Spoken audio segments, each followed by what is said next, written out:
ಪಾಕಿಸ್ತಾನದ ನರಿಬುದ್ಧಿಗೆ ಭಾರತ ಪಾಠ ಹೇಳಿದ್ದಾಯ್ತು, ಹೊಡೆದಿದ್ದಾಯ್ತು.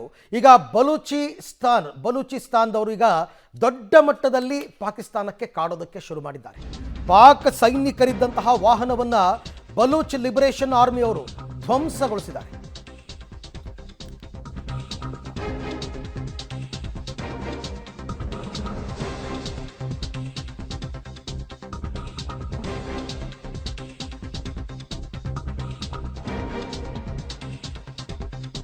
ಭಾರತದ ಬಳಿಕ ಪಾಕ್ ಮೇಲೆ ಬಲೂಚಿಸ್ತಾನ ಲಿಬರೇಷನ್ ಆರ್ಮಿಯವರು ಮುರ್ಕೊಂಡು ಬಿದ್ದಿದ್ದಾರೆ.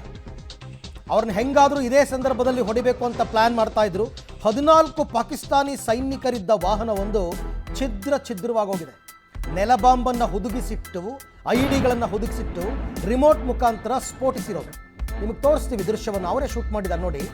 ಆ ಪಾಕಿಸ್ತಾನ ಸೈನಿಕರು ಬರ್ತಾ ಇದ್ದಂತಹ ಒಂದು ನೋಡಿ, ಇಲ್ಲಿ ಹೋಗಿ ನೋಡಿ, ಹೆಣಗಳು ನೋಡಿ ಹೆಂಗೆ ಬೀಳ್ತಾ ಇವೆ. ಭಾರಿ ಪ್ರಮಾಣದ ಐಡಿ ಸ್ಫೋಟ ಆಯಿತು. ಬಲೂಚಿಸ್ತಾನದ ಬೋಲನ್ ಅನ್ನುವಂತಹ ಜಾಗದಲ್ಲಿ ಸೈನಿಕರ ವಾಹನವನ್ನು ಧ್ವಂಸಗೊಳಿಸಿರೋದನ್ನು ನೋಡ್ತಾ ಇದ್ದೀರಾ.